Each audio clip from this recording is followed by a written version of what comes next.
We all seek happiness, fall into love, face disappointments, and move forward, holding on to the hope of discovering our true match. Every relationship offers invaluable lessons, and we often convince ourselves that with a new partner, we won't repeat past mistakes.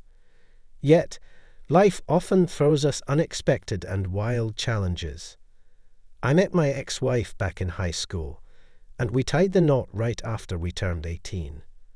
A few years later, we welcomed our daughter, Mila. In our youthful impulsiveness, we had frequent arguments without seeking resolutions.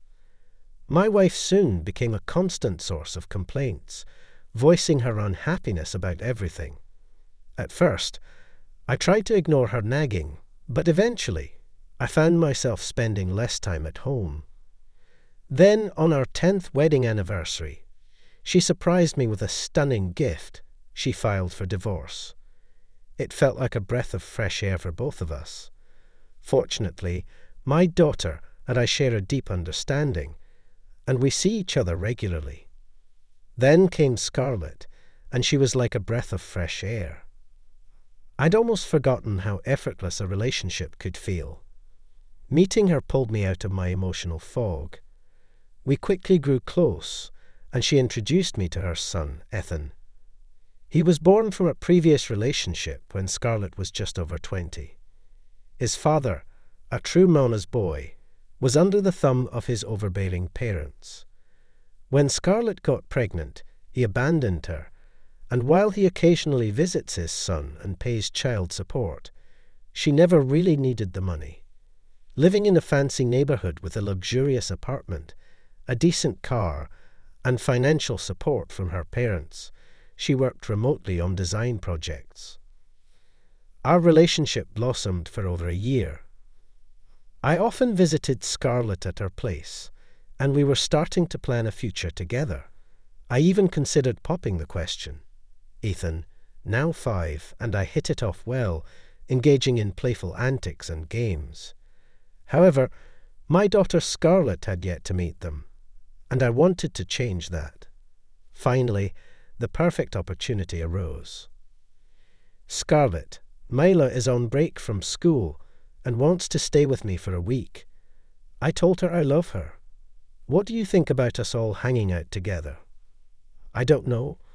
I struggle to connect with other people's kids. Maybe another time, she replied, clearly uncertain. All right, no pressure. Just let me know when you feel up to it. I'm confident you two will get along. I sensed her hesitation and decided to drop the subject. My daughter is wonderfully open. She shares her secrets and teenage dilemmas with me. As time passed, I still hadn't reached out to Scarlett. I would occasionally message her on WhatsApp, feeling guilty for not staying in touch. One day, when my daughter wanted to visit her grandmother, I figured I'd swing by and surprise Scarlett. As I approached the door, I anticipated seeing Scarlett, but instead, I was greeted by a respectable-looking man who eyed me with curiosity. Hooray, Owen's here. Hello. Come on in. Let's play. Hi, Owen. Please come in, the man said, extending his hand. I'm Hudson. Nice to meet you. Hello. Nice to meet you too, I responded, feeling a bit flustered. Let's go play.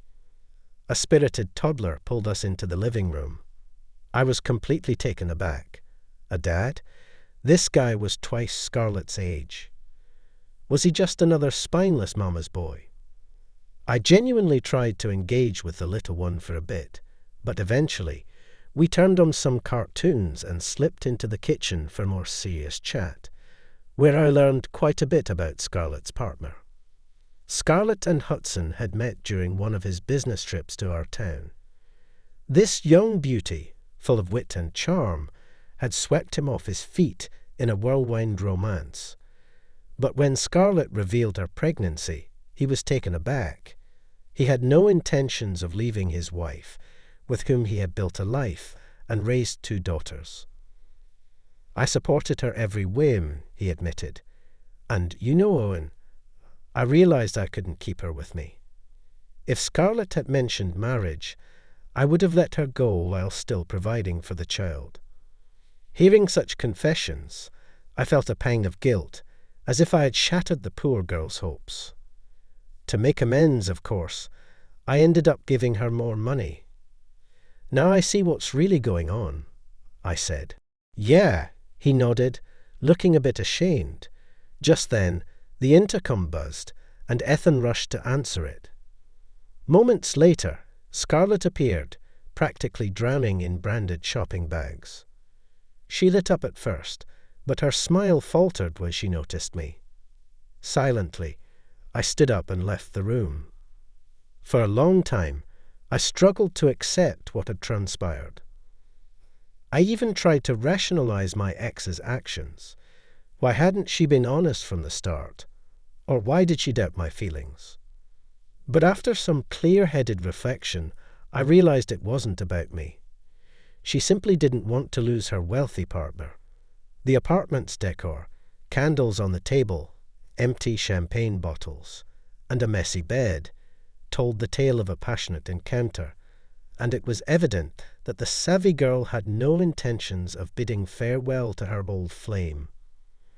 A month later, a phone call confirmed my suspicions. "Hi," Scarlett's voice came through, low and uncertain. "How are you?" "Hi," I replied. "I'm good."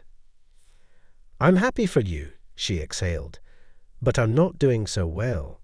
I believed we'd have a real family, with a loving father for Ethan, who needs that so much. And then you just vanished without a word. Ethan misses you." With a heavy sigh, she added, "Say hello to your son." I told her I had no interest in discussing anything further. I understood perfectly that this selfish woman just wanted to keep both options open. "Say hello," she snapped, her facade crumbling as her true self emerged. "I left my mother. Hudson has cut my support, giving me half of what he used to, or buying whatever Ethan asks for. Now I have to find a job." I didn't see the point in continuing the conversation.